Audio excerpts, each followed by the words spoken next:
A veces ocurren cosas que se muestran pero a las que nadie presta atención. Son desechadas por la opinión pública, y desprestigiada por la élite. Y por esta razón, porque son desprestigiada por la élite que domina nuestro mundo, yo hoy me centraré en ellas. Empecemos por todas las cosas extrañas que están pasando en un país pequeño como Noruega. Si me preguntáis por qué allí precisamente, pues ni idea. Solo puedo decir que en este país, entre muchas cosas buenas que tiene como la calidad de vida, también tiene sus cosas oscuras como la gran cantidad de satanistas que existen aquí. Desde hace años parecen estar preparándose para algo grande que puede ocurrir en nuestro planeta. Y fabrican bajo tierra una especie de barca de Noé. También parece que están abriendo portales dimensionales en este país como las espirales del año 2009 y otra especie de agujero negro abierto en la noche de ese país. Todo esto no es un secreto. Si lo buscas lo encontrarás. Pero tienes que buscarlo porque esta información está totalmente marginada por los medios de todo el mundo. Y créeme, yo creo que es importante porque se busca una forma de escapar de este planeta. Muchos pensarán que abrir portales dimensionales es algo imposible para nuestros tiempos. Pero es por un gran desconocimiento de la realidad que no pueden ver. 1890 Nikola Tesla ya abrió posiblemente el primer portadimensional.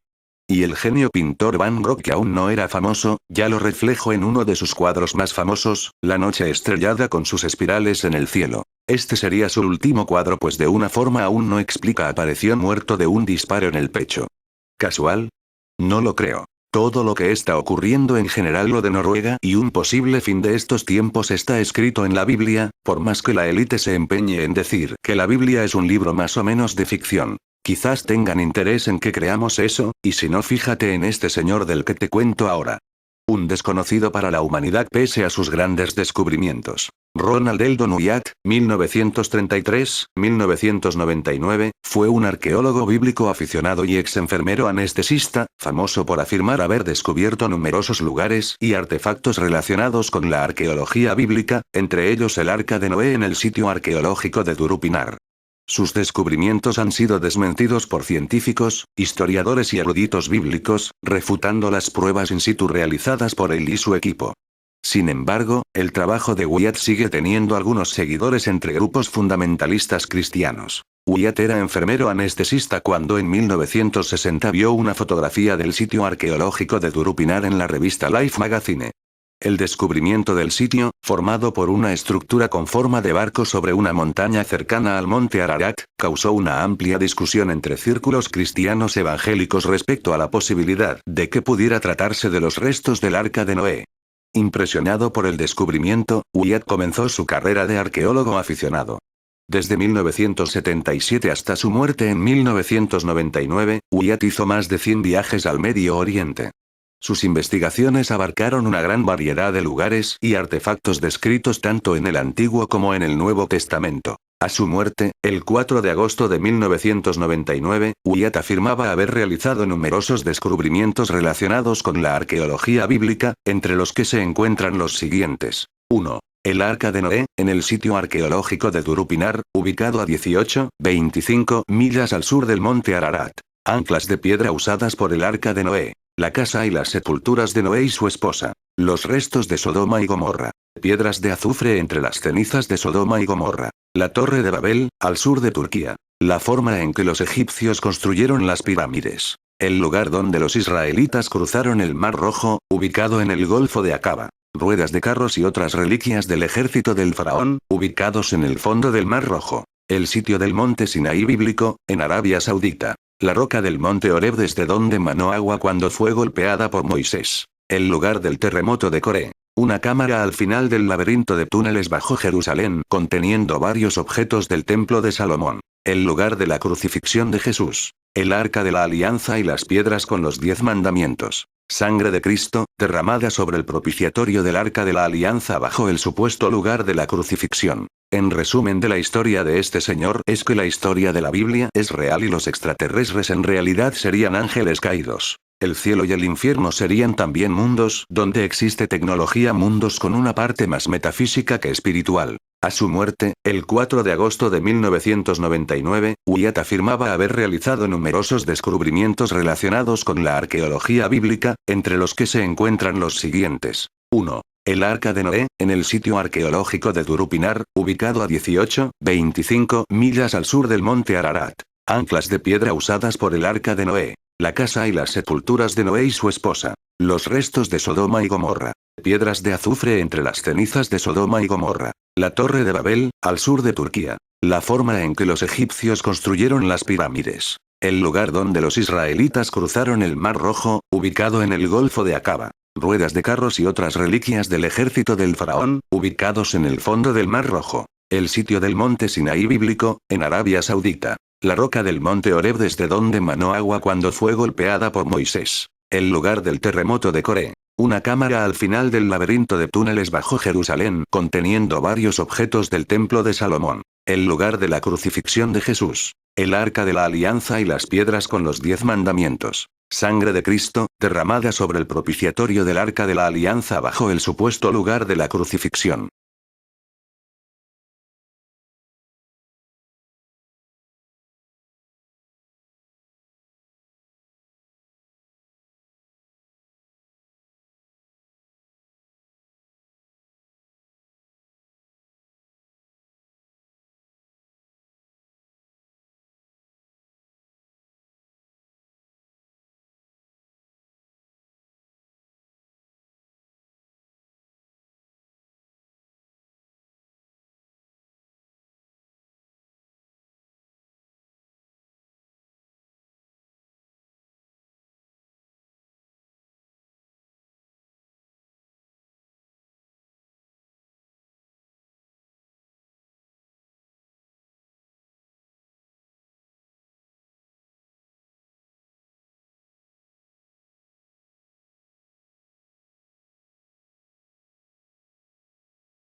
Una de las pintoras a mi entender más extrañas y fascinante que nos habla de mundos ocultos en sus cuadros es Remedio Varo. Aquí en este video traigo algunos de sus cuadros y su unión con otra película de culto que nos habla de secretos, la película Matrix. Escena del cerrajero de la película Matrix y cuadro Remedios Varo. El cerrajero en versión latina, o el creador de llaves en su homóloga española, en inglés D.K. Maker, es un personaje ficticio de la trilogía Matrix. Apareció en la segunda película de Matrix Reloaded, siendo interpretado por el actor Randall Duck Kim. El cerrajero es en realidad un programa de Matrix, que es mantenido prisionero por el Merovingio. Su apariencia humana es la de un hombre de mediana edad y rasgos orientales. Tiene la habilidad de fabricar llaves, de allí su nombre, que dan acceso a todos los lugares de Matrix gracias a con un código oculto en cada llave que fabrica, haciendo que cualquier puerta común y corriente, mediante el uso de estas llaves especiales y en una posición particular, lleve a lugares completamente distintos respecto a abrir la puerta sin esa llave, por ejemplo llevar a lugares ubicados a kilómetros de distancia o a lugares que de otro modo son inaccesibles. Debido a esta habilidad, el cerrajero es buscado tanto por Neo, para que le ayude a llegar hasta la fuente, como por los agentes de Matrix, para destruirlo y evitar precisamente que Neo llegue a la fuente. Neo es constantemente atormentado por sueños en donde ve una puerta hecha de luz y a Trinity cayendo desde lo alto de un edificio. Para entender el significado de estos sueños, Neo decide ir con el oráculo. Ella le explica que la puerta que ve en sus sueños conduce a la fuente, a donde él deberá llegar para poder salvar a Zion y por ende a la humanidad, y que para llegar allí y atravesar la puerta necesitará la ayuda del cerrajero, pero este ha elegido el exilio y ahora es prisionero del Merovingio para que le fabrique llaves que le den acceso a todos los rincones de Matrix. Neo entonces decide ir a rescatarlo. Neo va entonces, acompañado de Trinity y Morfeo, a encontrarse con el Merovingio en un exclusivo restaurante y exige la liberación del cerrajero. El Merovingio, sin embargo, rehúsa hacerlo y los echa del lugar.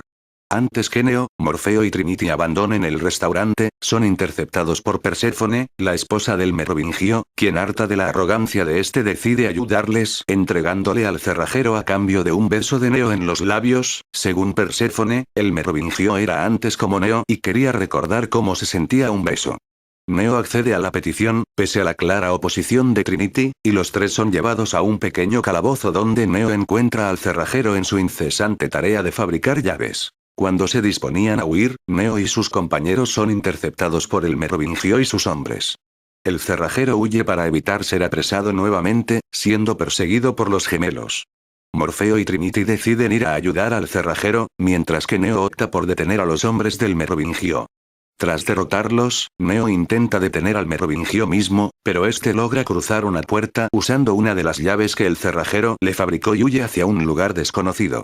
Neo destroza la puerta y logra atravesarla, pero al no tener la llave del cerrajero, no logra llegar hasta donde está el Merovingio y aparece en unas montañas a varios kilómetros de donde estaba antes. Mientras tanto, el cerrajero es rescatado por Morfeo y Trinity, quienes huyen a bordo de un auto hacia una transitada autopista perseguidos por los gemelos, iniciándose una tenaz persecución a la cual se unen también la policía y los agentes de Matrix, que habiendo detectado la presencia del cerrajero, deciden ir en su búsqueda para destruirlo. Trinity entonces se lleva al cerrajero para ponerlo a salvo, en tanto que Morfeo consigue primero eliminar a los gemelos y luego, con ayuda de Niobe, deshacerse de los agentes. Sin embargo, estos reaparecen nuevamente y tratan de eliminar a Morfeo y al cerrajero haciendo estrellar dos camiones, encima de uno de los cuales estaban precisamente Morfeo y el cerrajero. Para fortuna de ambos, cuando los camiones comienzan a estallar, Morfeo y el cerrajero son rescatados por Neo en el último segundo. Ya a salvo, el cerrajero explica a todos la existencia de un edificio, y dentro del mismo un piso al que ningún ascensor puede llegar. Es ese el lugar que Neo vio en sus sueños y a donde deberá ir para completar su misión como elegido. Sin embargo, para poder llegar hasta allí se necesita llevar a cabo un elaborado plan para desactivar el sistema de seguridad del edificio, lo cual se logra solo destruyendo una planta eléctrica completa que alimenta a 27 manzanas, tarea asignada a Niobe, desactivar el sistema de respaldo, tarea asignada a Soren y terminada por Trinity, y abrir la puerta que conduce a la fuente, tarea que corresponde a Neo pero que solo podrá efectuar con éxito en un intervalo exacto de 314 segundos, y si Niobe y Soren / Trinity cumplen sus respectivos objetivos. Guiados por el cerrajero, Neo y Morfeo ingresan al pasadizo de las puertas traseras, puertas ocultas que llevan a distintos lugares de Matrix utilizando las llaves del cerrajero, pero cuando están por llegar a la puerta que lleva a la fuente, son interceptados por el agente Smith y sus múltiples yo. Neo y Morfeo comienzan a pelear contra Smith y sus copias, momento que aprovecha el cerrajero para abrir una puerta que lleva hacia un corredor oscuro, que es donde se encuentra finalmente la puerta que lleva a la fuente. Neo entonces coge a Morfeo y juntos atraviesan rápidamente el corredor. Smith, al ver esto, manda a sus copias a dispararles, pero el cerrajero logra cerrar la puerta del pasadizo antes que las balas puedan alcanzarles. Las balas, sin embargo, hieren gravemente al cerrajero que cae moribundo al piso.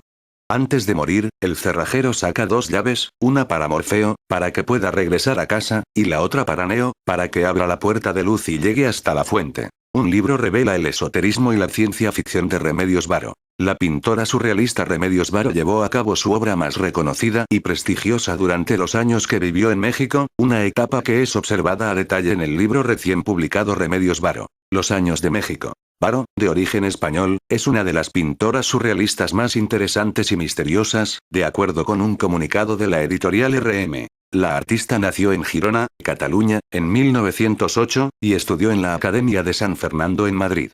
Durante la Guerra Civil huyó a París, donde se unió al círculo de surrealistas que habitaba en esa ciudad. Tras la invasión nazi partió a México, donde permaneció hasta su muerte. Llegó a Veracruz a bordo de un transatlántico portugués en septiembre de 1941. Venía en compañía del poeta surrealista francés Benjamin Peret y de un importante grupo de refugiados. En México trabajó como ilustradora publicitaria, actividad que abandonó para consagrarse a la pintura, lo que la llevó a convertirse en una de las mayores representantes del movimiento surrealista en el país, junto a Leonora Carrington y Katy Horna. El trío fue conocido como las Tres Brujas.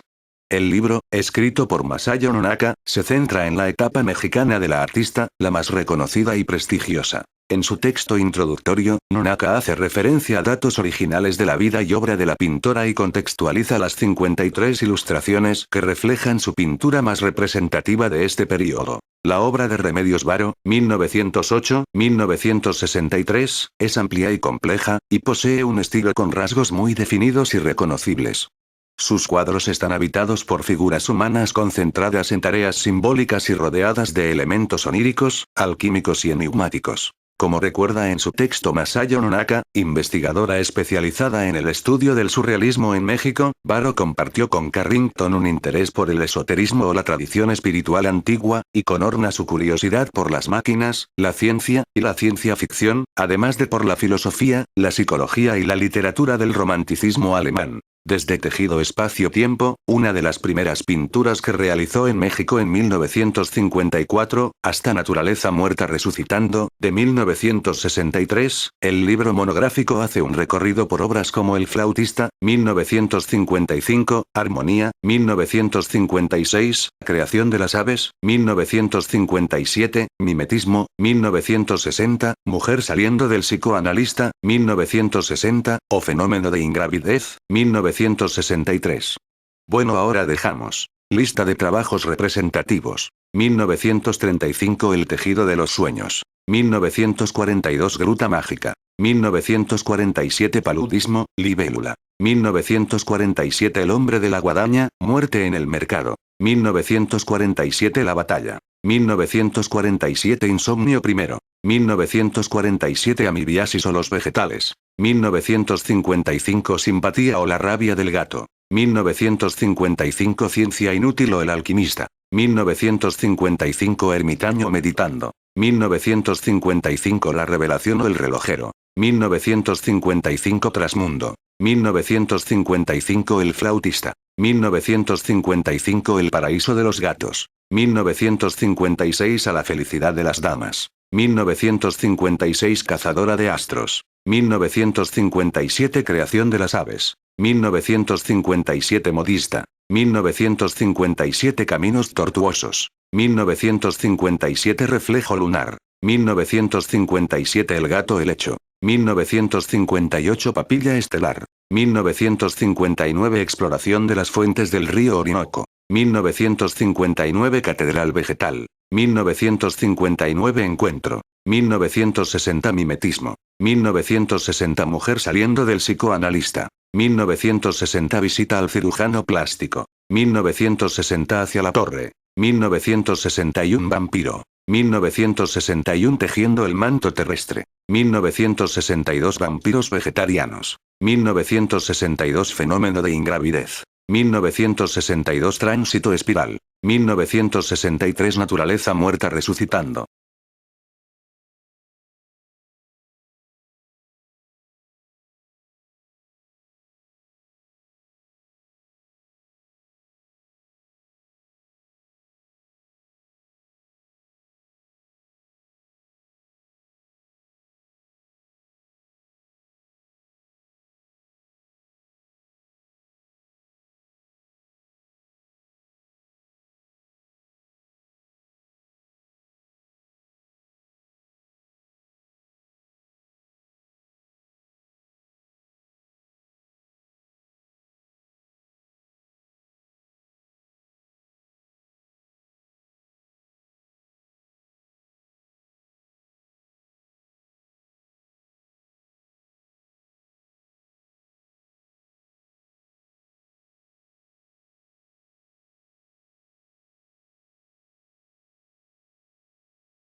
La noche estrellada que pintó Van Gogh y que para mí fue un portal dimensional que se abrió en ese año 1889 y que el pintor dejó reflejado en su cuadro. No ocurrió en un lugar sin más, pues la historia de este lugar, habla de este lugar como un lugar con un dragón. Dragón es la forma en la que la Biblia se refiere a Satanás. Empecemos a explicar esta historia por partes. Punto número 1. Van Gogh observó algo en el cielo tan asombroso que lo pintó. Unas espirales por donde entraron máquinas y seres de otras dimensiones. Punto número 2. El pintor lo pintó todo en su noche estrellada y sus espirales. Punto número 3. Van Gogh y el escritor Robert William Chambers posiblemente se conocían y fueron testigos de este portal dimensional. Punto número 4. Que este portal dimensional ocurrió en la provincia francesa de la Provenza. Punto número 5. Está comprobado que tanto Van Gogh, como Robert William Chambers vivían en Francia 1889. Punto número 6. No hay nada escrito de que estos dos genios se conocían, pero estoy seguro de que sí. Pues los dos tenían una especie de obsesión por el color amarillo y lo reflejaron en sus obras, en la pintura Van Gogh y en los relatos de terror Robert William Chambers. Punto número 7. Que estas espirales en el cielo tenían un color amarillo y por esta razón estos dos genios quisieron dejar una prueba con sus obras de lo ocurrido. La noche estrellada. La obra fue pintada en el año 1889, el mismo año que se arrancó el lóbulo de la oreja después de mantener una fuerte discusión con su amigo Gauguin. Poco tiempo después regresó a su casa amarilla, donde empezó a pintar de nuevo. Más adelante ingresó en el hospital de Saint-Remy, donde empezó a tener alucinaciones y ataques epilépticos, pero no recibió ningún tratamiento. Empezó a pintar en el jardín del hospital, donde había cipreses. Van Gogh se comportaba de modo violento contra otras personas. Llegó a intoxicarse al ingerir pintura, se sentía acosado por las alucinaciones y lo demuestra en la obra La noche estrellada. Punto número 8. Nikola Tesla vivió en Francia entre 1882 y 1884, años en los que pudo dejar una máquina que abría puertas dimensionales. Punto número 9. La obra del Rey Amarillo parece contar lo que entró por ese portal dimensional. Breve relato extraído del Rey Amarillo. Oí entonces cómo se alzaba su voz, atronando detrás de la llameante luz, y caí y me cubrieron resplandecientes olas de fuego. Mientras me hundía en las profundidades, oí que el Rey de Amarillo susurraba a mi alma. Qué terrible es caer en manos del Dios viviente.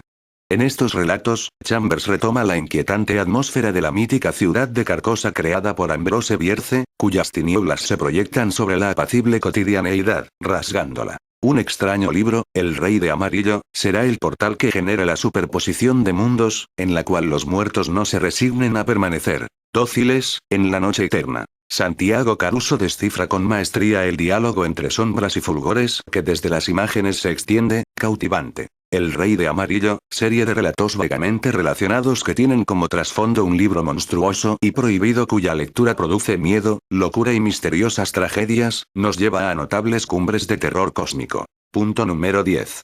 Al poco de pintar Van Gogh esta pintura de La noche estrellada, Van Gogh murió de un tiro en el pecho de forma misteriosa y sin aclarar. Por último nos queda contar la leyenda o el mito que tiene este lugar donde Van Gogh pintó su cuadro La noche estrellada. Porque algo tenía que tener para que allí ocurriera este hecho de abrirse una puerta dimensional por donde algo entró. La tarasca. Era un dragón alado de 6 patas cortas y una larga cola con grandes escamas. De expresión tan horripilante que unos lo describían como una criatura de los infiernos, y otros como un monstruo vengativo y sanguinario. La tarasca de Tarascon, en la provincia francesa de la Provenza, tenía, según Alfonso Daudet, algo de cocodrilo, de tortuga, y de serpiente. Dice la leyenda, que este dragón anduvo haciendo estragos por toda la comarca de Tarascon, devorando a los campesinos y al ganado sin que el rey con todas sus tropas pudiera acabar con él. Fue Santa Marta, sin embargo, la que domó a la fiera, valiéndose de unas simples plegarias. El escritor francés del siglo XIX, Alfonso Daudet, originario de la Provenza, al igual que la leyenda de Santa Marta, describió así, en 1890, esta hazaña con nombre de heroína cristiana. ¿Acaso habréis oído hablar de la tarasca, el animal fabuloso que ha dado su nombre a la ciudad de Tarascón? Para recordar brevemente su historia, diré que esta tarasca era en tiempos remotos, un animal terrible que desolaba la desembocadura del Ródano. Santa Marta, hermana de Lázaro, viajó a Provenza después de la muerte de Jesús, y enterada de la existencia de la fiera fue, vestida de blanco, a buscarla a las marismas y la llevó a la ciudad atada únicamente con una cinta azul, pero domada, cautivada por la inocencia y la piedad de la santa. Cada año, durante el último domingo de junio, se celebra en Tarascón una fiesta para recordar a la Tarasca, y rememorar la leyenda de Tartarín de Tarascón, el personaje al que Alfonso Daudet dio nombre en su celebérrima novela. Pero el mito del dragón es tan viejo como los tiempos y, desde la cultura oriental a la Roma clásica, la mitología ha pretendido desvelar el gran discurso de esa ancestral batalla entre el bien y el mal. Así, San Jorge liberó en la ciudad libia de Silene a una doncella que había sido entregada al dragón como tributo para calmar su fiereza. También en México, la Tarasca tiene su leyenda y su ritual. Pero otros mitos, más cercanos, aluden al mismo discurso milenario. La Coca, era un dragón marino de Redondela, en Pontevedra, un monstruo que devoraba a las doncellas del litoral. Fueron 24 los héroes nativos que le hicieron frente hasta acabar con él. El lagarto de Jaén, el monstruo que apareció en el Venero de la Magdalena, devorando a personas y animales, leyenda de múltiples versiones, es narrada por Alfredo Cazabán Laguna en 1913, de forma más o menos coincidente con la de Juan Eslava Galán, quien la relata en labios de José García Moyá, un vecino del barrio de la Magdalena. Escribe Alfredo Cazabán. Un preso condenado a muerte aceptó combatir al lagarto a cambio de la libertad. Pidió un caballo, una lanza y un saco de pólvora y, por la noche, se dirigió al manantial con un costal de panes calientes. Salió el monstruo de la cueva y, al ver a su enemigo, empezó a perseguirlo. En la carrera, el jinete le fue arrojando como cebo los panes, que el lagarto iba devorando. Por último, le echó un saco de pólvora que el animal se tragó y poco después reventó con una gran explosión. Esto ocurrió a la altura de la iglesia de San Ildefonso y, durante mucho tiempo, la piel del lagarto estuvo expuesta en uno de sus muros. Son varios los dragones y los lagartos, que tienen igualmente su leyenda en nuestro país. El dragón del patriarca valenciano. El lagarto de Villoslada en La Rioja. El lagarto de Calzadilla de los Barros, en Badajoz. El lagarto de Solsona, en Lérida. O la leyenda de Arrasate Mondragón, en Guipúzcoa. Hoy, miércoles de Corpus, la Tarasca se viste de moda, acaso para rememorar en una fiesta litúrgica, la festividad más pagana del mito del bien y del mal. Así, la pública de las fiestas luce sus virtudes más mundanas, sierpe monstruosa que en tiempos devoró doncellas y fue atajada por la espada de un héroe, o de una santa mujer, como si se tratara de una extraña diosa mitológica, criatura milenaria, monstruo o dragón, que se enseñorea del siglo XXI, acompañada de gigantes y cabezudos, en medio de una procesión eucarística que nació en la abadía belga de Cornillón en las postrimerías del siglo XIII. Fue el obispo de Lieja quien aprobó en 1246 la celebración del Corpus Christi en su diócesis. Y más tarde, en 1264, el Papa Urbano IV, la hizo extensiva a toda la Iglesia. Eucaristía y Tarasca conviven, pues, juntas, aunque una real cédula fechada el 21 de julio de 1780 prohibió durante unos años la salida de gigantes, cabezudos y la propia figura de la Tarasca, con todas sus simbologías mitológica y pagana, en una celebración en la que se conjugan, como en los tiempos de Babilonia o de la Roma clásica, la creencia del mito y el anhelo del dios. Luego, a la Eucaristía acompañará, en su procesión, una lluvia de pétalos de rosa que, como un manto, cubrirá las calles de la ciudad. Imposible evitar, en este trance, los versos solemnes que Antonio Enrique dedicó a esta celebración en su poema Fiesta de Corpus Christi, del libro El Sol de las Ánimas, publicado en la colección Batarro. ¿Acaso nunca unas palabras expresaron con tanta vehemencia el culto y la nostalgia de la fiesta más litúrgica y más pagana de nuestra tradición? El silencio cubierto de oro pasaba barra abajo aquella lluvia de pétalos naranja, barra blanco, gualda y carmín, y el corazón barra hacía arcos a tanto afán, desasosiego tanto barra allí estaban mis primas, las de nombre de flor, barra derechas, serias y bellas como ángeles barra adolescentes con bucles de David barra a todas las raptó la brisa barra las campanitas del misterio alejándose en la calle barra y las campanas de la catedral atronando las distancias, barra un año más, un año menos, así la infancia se marchaba barra como una fiesta de confetis en el pelo y serpentinas barra naranja, blancas, gualda y carmín, en la memoria. Como Santa Marta doblegó al dragón con sus plegarias, el ritual de la fiesta del Corpus, y los pétalos de rosa, cautivarán a la Tarasca en su recorrido, solemne y pagano, por las calles de la ciudad.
Catecon 2006 es especialista en el nuevo orden mundial, pero desde una perspectiva poco investigada dentro del mundo de las conspiraciones, la de la guerra espiritual. Desde que inició su labor informativa, ha tenido que padecer innumerables ataques psíquicos, críticas, hackeo de sus cuentas de usuario, censura en redes sociales, acoso e incluso amenazas contra su persona y su familia. A pesar de todo esto ha seguido adelante, debido a la importancia que tiene el que la gente tome conciencia de ciertas cosas que sucediendo en nuestro mundo y que muy pocos se atreven a denunciar. La presente entrevista marca nuestro rompimiento definitivo con las teorías convencionales de la conspiración, el despertar de la conciencia y la presencia extraterrestre en la Tierra. La evidencia es simplemente contundente, a partir de ahora habrá un antes y un después en la historia de Pasaporte al Infinito. Nuestros próximos artículos contradirán mucha de la información que les hemos compartido, pero hemos decidido tomar este nuevo rumbo ya que simplemente no podemos ser cómplices de la gran mentira con la que se ha engañado a la humanidad para mantenerla dormida y esclava. Preferimos convertirnos en resistencia a beneficiarnos del engaño. Les compartiremos la información tal y como es, con hechos y evidencias documentados, esperando que puedan hacerlos reflexionar y abrir sus ojos en torno a lo que está detrás de lo que sucede en nuestro mundo y lo que sucederá después. En base a la investigación documental y de campo que hemos realizado, podemos asegurar que hemos sido engañados en gran parte de lo que se refiere al nuevo orden mundial, el despertar de la conciencia y la presencia extraterrestre en la Tierra. La realidad es muy diferente a aquella que nos han contado, pero al mismo tiempo muy clara y evidente para quien tiene sentido común y una mente crítica. La información que leerás a continuación cambiará tu perspectiva sobre el nuevo orden mundial, la presencia extraterrestre en la Tierra y el movimiento de la nueva era. Todos los datos e información que nos compartió Catecon 2006 están perfectamente documentados en bibliografía especializada, experiencias personales y una trayectoria congruente y decidida. Además coinciden con miles de experiencias similares e investigaciones científicas realizadas por investigadores serios y profesionales como la doctora Carla Turner, Bárbara Bartolic, Corrado Malanga, Joseph Jordan, Joanna Michaelsen y Roger Morneau, los cuales lejos de enriquecerse al denunciar esta amenaza contra la humanidad, la han tenido muy difícil, varios de ellos han muerto para que nosotros sepamos la verdad. Para facilitar la comprensión y reflexión de tan importantes revelaciones, presentaremos la entrevista en varias partes. Sin más preámbulo, les compartimos la primera parte de nuestra charla. Humanidad en peligro. Los portales dimensionales. Estimada Catecon 2006, antes que nada queremos felicitarte por tu gran valentía. Son pocos los informadores que se atreven a abordar el nuevo orden mundial desde la perspectiva espiritual y mucho menos de la forma en que tú lo haces. Muchas gracias por aceptar esta entrevista y compartir tus investigaciones con todos nuestros lectores. Cuéntanos un poco de ti, ¿desde cuándo has investigado estos temas? ¿Cómo te interesaste en ellos? ¿Tuviste alguna experiencia que te haya motivado a adentrarte en estos temas? Gracias a ustedes por la invitación y por compartir el material que no solo yo sino otros conspiranoicos subimos en la red, que intentan despertar conciencia en la mente de las personas. Y sobre todo permitir aclarar y advertir de los peligros y alcances que muchos están sobrevalorando en cuanto al tema de los portales dimensionales. Mi nombre es Kate, tengo 33 años y empecé en el 2006 a denunciar sobre el nuevo orden mundial, pero sobre todo la parte esotérica y metafísica, que digamos es en lo que tengo mayor experiencia, de ahí mi apodo de Catecon 2006. Bueno, ¿cómo me interesé y terminé en estos temas? Bueno, desde muy chica siempre tuve interés en estas cosas de lo paranormal, por cosas que oía hablar a los adultos, de fantasmas, apariciones de la Virgen y en especial una experiencia ovni que tuve a la edad de 7 años durante unas vacaciones. Ese fue el punto de partida en la investigación de lo paranormal. Esa experiencia me abrió el panorama, nunca me conformé con escuchar historias que luego oía de que eran seres amorosos que nos querían ayudar, siempre quise investigar la verdad sobre ellos, quiénes eran, por qué se aparecían solo en ciertos lugares y solo a ciertas personas supuestamente especiales, que querían realmente de nosotros. Esa experiencia me dejó muchas dudas y mucha desconfianza, así empecé a cuestionarme qué ser evolucionado y poderoso requeriría la ayuda de simples humanos para ayudarle a venir aquí a ayudarnos. Eso me dejó muy impactada. Más adelante, motivada con esto, profundicé estudios de la metafísica que me llevaron luego a conocer personas que me llevaron al gnosticismo, el rosacrucismo, la masonería, ocultismo, magia y consecuentemente esto terminó llevándome a investigar sobre religiones y el satanismo. Vi que todo apuntaba a lo mismo, un nuevo orden mundial. Nunca estuve metida en grupos o sectas como tal, estaba allí pero no inmersa, no soy fácil de manipular, siempre tuve claro lo que quería. A los 11 años conocí a una señora que tenía una librería esotérica y siempre tenía que pasar por allí, compraba revistas de lo paranormal, libros de espiritualidad y metafísica como los de Saint Germain, Osho, Chopra, Connie Méndez, Madame Blavatsky entre otros muchos autores de la nueva era, así fue como a través de esta señora me metía en seminarios, conferencias que ella misma programaba con lamas hindúes, contactados, ufólogos, canalizadores, especialistas en la nueva era, etc. Para ella yo era algo así como una hija, me cuidaba e intentaba que yo aprendiera lo que más pudiera ya que veía mi gran interés, yo aprendía rápido y para ella yo era la sensación, porque a esa edad los chiquillos están desinteresados en otras cosas, y mi pasión era lo paranormal. A los 17 escribía textos que mandaba a fotocopias y los tiraba debajo de las puertas, haciendo más o menos lo que hago ahora, advertir sobre estos temas del nuevo orden mundial. En esa época no había YouTube, ni Facebook, ni Blogger, el internet todavía estaba en pañales, y a mis padres les tenían lástima porque decían que tenían una hija loca que hablaba pelotudeces inexistentes. La persona que no tiene una visión amplia y completa del rompecabezas no verá las conexiones entre la religión, la ufología, los fenómenos paranormales, satanismo y mucho menos la estrecha conexión con las sociedades secretas y lo que conocemos como el movimiento Nueva Era y los extraterrestres, y tal vez ahí es donde está la clave del asunto. Esa línea divisoria es tan sutil que ha logrado que muchas personas caigan en ciertos grupos o sectas llamados a abrir los portales dimensionales que tanto he estado denunciando. Para que nuestros lectores tengan una mejor comprensión de tu labor informativa y de denuncia, queremos que nos expliques ciertos conceptos clave dentro de tu investigación. ¿Qué es un portal dimensional?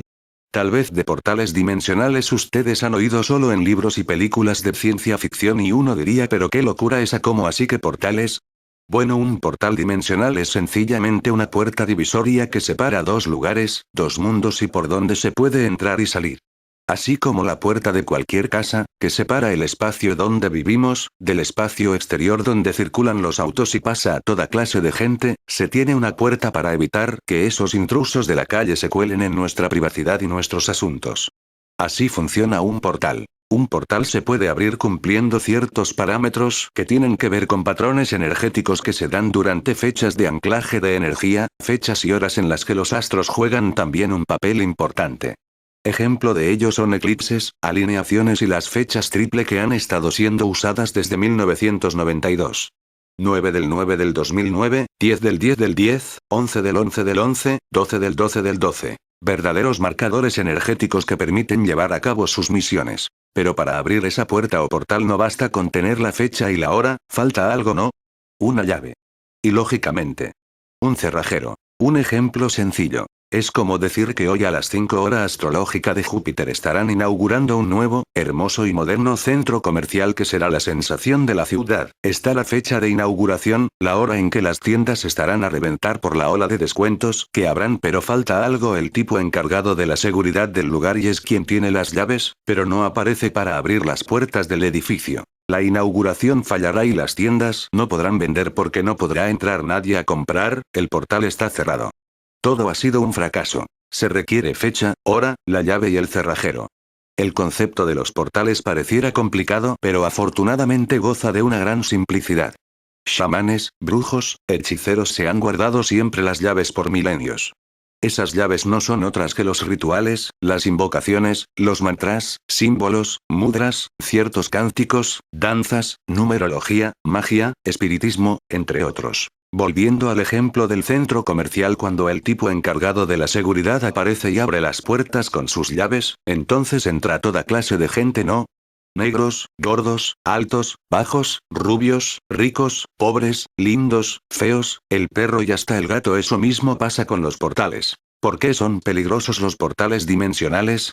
Las personas en su sed de conocimiento, están siendo engañadas en su inocencia e ignorancia sobre estos temas y llevadas a hacer rituales de invocación a los dioses antiguos, disfrazados lógicamente por mantos de desinformación nueva erista, presentándolos como los futuros extraterrestres salvadores y regidores justos y amorosos que nuestra humanidad necesita y merece.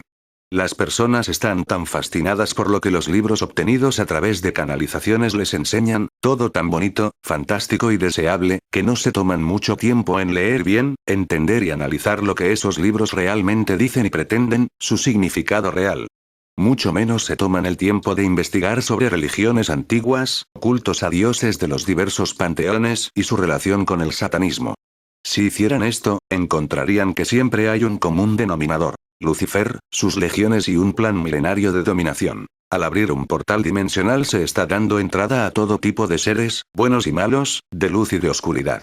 Con la diferencia que los seres de luz y altamente evolucionados no requieren de portales dimensionales, ni llave ni cerrajero para entrar a nuestro mundo. Importante. Hago un paréntesis para diferenciar a los seres de luz y evolucionados de los seres de oscuridad. Los seres de luz no hablan a través de canalizadores ni mediums en trance y no intervienen en nuestros asuntos, por lo menos actúan solo cuando es extremadamente necesario, no pierden el tiempo canalizando mensajitos repetitivos. No hablan a través de tablas Ouija, ni se manifiestan a través de escritura automática. La información que dan es válida, se puede contrastar, es concisa y compacta. No piden que se les hagan rituales en luna llena, ni creciente ni menguante y mucho menos cuando hay alineaciones de planetas o cuando hay fechas triple. No aparecen o se manifiestan paranormalmente cuando se les invoca. No piden que se les invoque ni rinda culto. No dan anuncios catastróficos. Nunca realizan predicciones sobre otras personas o seres. No contactan con muertos ni seres extracorpóreos ni incitan a hacerlo. No mienten ni dan información imprecisa. No dan falsas esperanzas. Cumplen sus promesas. Los seres de luz no abducen a las personas ni les ponen objetos extraños en su organismo para monitorearlas o manejarlas a control remoto según sus necesidades. Los seres de luz no secuestran a mujeres para dar a luz a niños intercambiados. Los seres de luz se materializan y tienen cuerpos propios que hacen visibles a voluntad. No actúan como los Walkins robando cuerpos porque no pueden materializarse ni hacerse visibles. Los seres que no son de luz sino de oscuridad y caos se comunican a través de la tabla Ouija. Aprovechan ventanas o portales para intervenir en nuestros asuntos. Ofrecen información valiosa, de la cual entre el 30 y 50% es falso, no les crea todo. De esa información que ofrecen se suelen extender mucho, como en el caso de Hanne Roberts y Matías de Stefano, que el Walking se toma muchos años en suministrarle y de esa información pueden y suelen llenar grandes volúmenes, libros y enciclopedias, que luego mercadean. Cuando hablan a la humanidad la hacen sentir culpable o por el contrario totalmente inocentes de sus acciones. Ejemplos concretos pueden ser que digan que estamos acabando con Gaia o que digan, ustedes son inocentes, no son culpables por sus acciones porque son dioses y los dioses suelen comportarse así. Siempre expresan dualidad y suelen hablar como Dios es Satán y Satán es Dios, el bien es el mal es el bien. La virtud es el vicio es la virtud. La verdad es la mentira es la verdad. La luz es las tinieblas son la luz. Masculino es femenino es masculino, Dios Padre Madre. Provocan enfermedades, atacan psíquicamente y físicamente a la persona que no acata sus caprichos y órdenes. Elevan el ego de las personas, en especial el del que los canaliza, sea a través de abducciones o de mensajes telepáticos. Suelen decir que sos alguien especial, que te han elegido por tus cualidades especiales, que sos muy buena gente, que sos muy humilde, que eres diferente al resto, que eres más elevado que los otros, que eres más espiritual y por eso te encomendaron esa misión. Abducen a hombres y a mujeres y especialmente niña s. Abusan sexualmente de sus víctimas e incluso toman a las mujeres como contenedores o incubadoras para gestar niños intercambiados, niños híbridos y futuros walkins. De ahí las palabras incubos y sucubos que se conocen desde la antigüedad. Con frecuencia toman la forma de personajes conocidos, en especial de santos, ángeles, figuras históricas o familiares muertos o bestias o seres fantásticos. En el mundo ufológico vemos muchos seres de este tipo como Ashtar Sheran que dice ser el ángel Miguel o Maitreya que dice ser Cristo. Suelen decir y argumentar que vienen del espacio exterior. A quien trabaja con ellos hace que sus vidas cambien positivamente como viajar alrededor del mundo, les permiten obtener riquezas materiales pero solo por algún tiempo, luego hacen que las cosas empeoren como en el caso de Hanne Roberts entre otros muchas personas que con el cabo del tiempo se ven afectadas sus vidas negativamente por graves y extremas enfermedades. Mienten con bastante frecuencia y sus discursos son inconsistentes, hoy dicen una cosa, mañana dicen otra parecida y pasado mañana una totalmente distinta. te halagan y se ponen de acuerdo con las opiniones de tu ego, suelen estar de acuerdo contigo, con la mera intención de que les creas lo que te dicen. Suelen ser teatrales haciendo afirmaciones sobre sí mismos: soy Dios, soy jefe de las milicias extraterrestres, tengo a mi cargo 10.000 millones de naves, etc. Cuando hablan a través de canalizadores o mediums suelen hablar con acentos: argentino, chileno, costeño, inglés, español, etc., o de manera muy pausada y lenta, e incluso gesticulando a veces exageradamente. Este asunto de los portales se puede comparar a cuando vos dejas la puerta de tu casa abierta, así como pueden entrar tus familiares, vecinos y amigos que son un amor y quieren lo mejor para ti, entran y salen de tu casa cuando quieren. Igualmente puede venir a tu puerta gente indeseable como ladrones, asesinos, violadores que aprovechan la puerta abierta, entran y pueden robarte, violarte, apoderarse de tu casa o incluso matarte. Por esos portales han estado entrando a la fecha millones de walk-ins. El dios egipcio Ra dice a través de sus canalizadores y mediums que ya hay 65 millones de walk-ins. Otras versiones más románticas dicen que ya hay unos 6,5 millones de niños índigo. Hagan la cuenta, somos 7.000 millones de habitantes en este planeta, casi el 10% de la población serían índigos walk-ins, contando con personas trabajando para esta agenda desde todas las áreas: soldados, policía, milicia, guerrillas, narcotraficantes, pandillas, doctores, abogados, maestros, líderes religiosos, presidentes, ministros, cantantes, bailarines, actores, metafísicos, ocultistas, brujas, wicanos, satanistas, luciferinos, etc. Parece que la cifra no está errada. ¿Desde cuándo se han venido abriendo estos portales dimensionales? La apertura de portales no es nada nuevo. Vemos relatos de visitantes de otros mundos que entraron a nuestro mundo a través de esas puertas. En todas las culturas antiguas, encontramos relatos similares. En toda la arqueología mundial encontramos puntos que son conocidos como las puertas de los dioses, y no son nombres escogidos así por simple capricho. Babilonia, por ejemplo, era llamada la Puerta de Dios, una zona que fue de dominio del dios del trueno.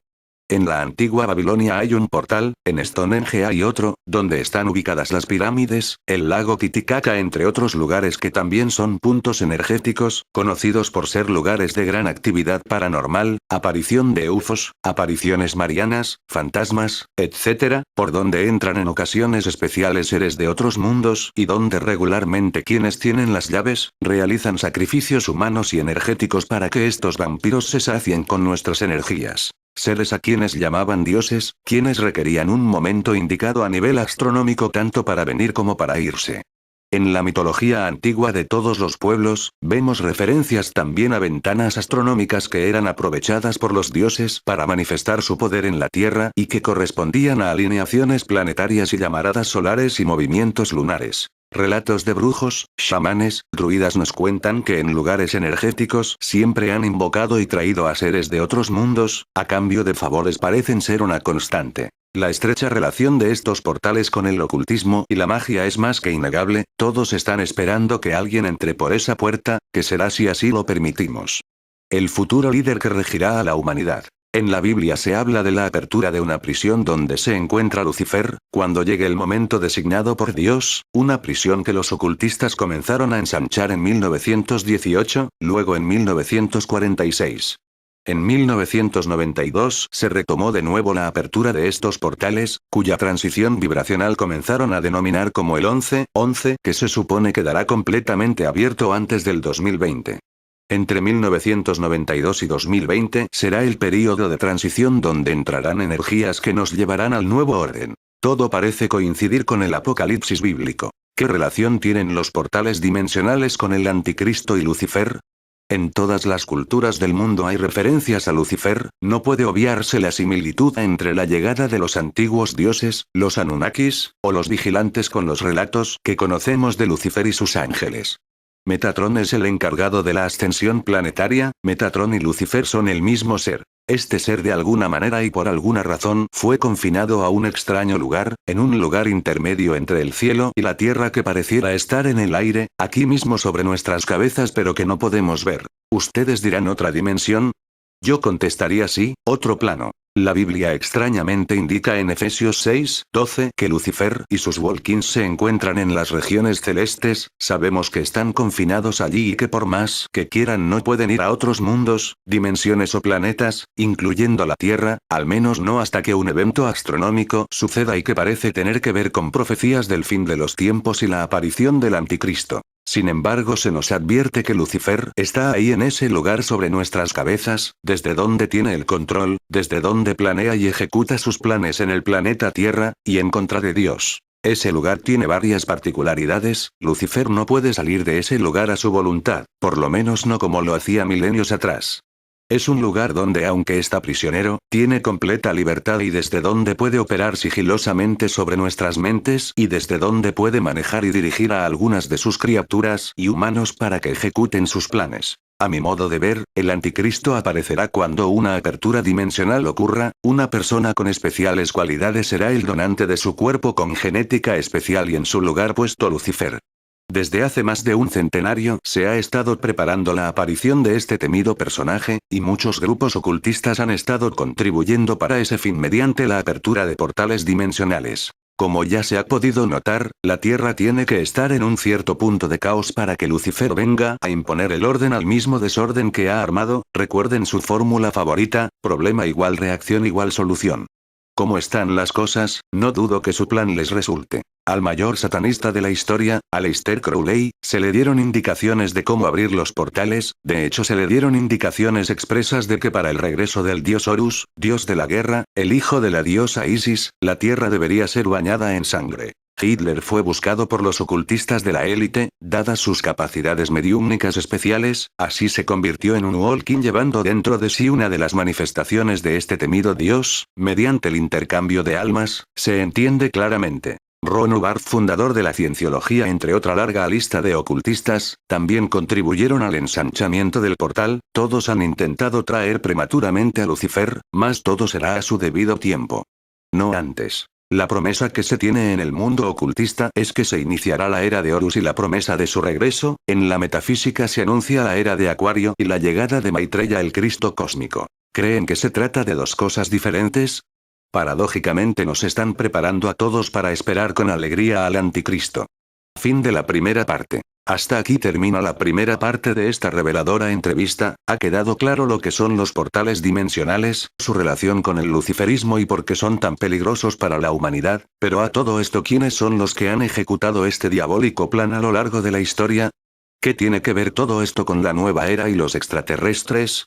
Las respuestas a estas y otras interrogantes en nuestra próxima entrega, Humanidad en peligro. Los Walkins.